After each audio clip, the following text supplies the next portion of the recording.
Hello mga ka-Ate G! At ito na nga ang PBA Finals Updates.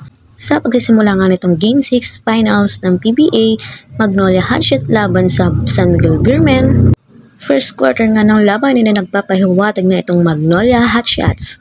Nasa magandang shooting nga itong Magnolia Hotshots na pinangungunahan ng sharpshooter ng Tondo na si Polly at nitong si Super Cyclone na si Gio Halalon. Ginigiba nga nila ang depensa nitong San Miguel sa 3-point shootout na pukol ni Polly na may kasampang foul. Rumaratsada din itong si Gio Halalon at si Mark Baroka sa faded lane. Sa pagtatapos nga nitong first quarter na nagbaon ng kalamangan itong Hotshots 26-22. Bumubungad nga ang second quarter ay nangangalabaw nga itong si Abay Jumar Fajardo. Sumasalaksak nga din itong si CJ Perez na pursugidong manalo para tapusin na ang serye at pinipilit pabagsakin ng Lobo. Ngunit sa kabila nitong pagsisikap ng San Miguel, ay gumaganti naman itong si Rom De La Rosa, tira sa labas at tira sa loob.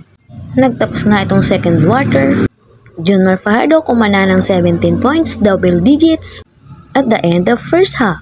61-46 pabor sa Hotshots. Sa pagbubukas nga ng third quarter, ay napaupo agad itong si CJ Perez matapos ma-fourth foul trouble na ibinigay nito kay Calvin Abueva.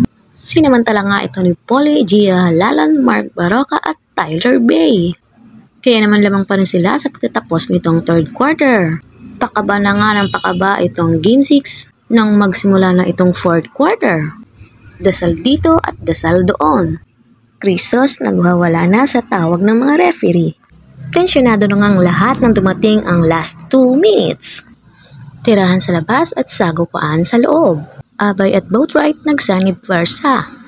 Nagsasagot na naman sa tres itong si Polly at si Jericho Cruz. Under a minute nga ang laban, ay naging mas agresibo pa itong si CJ Perez. 48 seconds nga nang magdalawang sunod na turnover itong Magnolia Hotshots. Sinagot din naman ito ng dalawang sunod na tres ni CJ Perez at ni Chris Ross. Time out Magnolia Hotshots. Hotshots lumaban sa huli sa tres ni Alex Dionisio. 103-102. Napa-time out si Coach George Gallant, 9 seconds ang shot clock. Kinabahan nga itong si CJ Perez nang magmintis ng dalawang sunod sa free throw line. Ngunit Jericho Cruz kinaldag ang rebound na may kasama pang foul. Naimintis man ang isang free throw pero wala na ring oras kaya naman wala nang gaganaping Game 7 dahil SMB champion na. 104-102.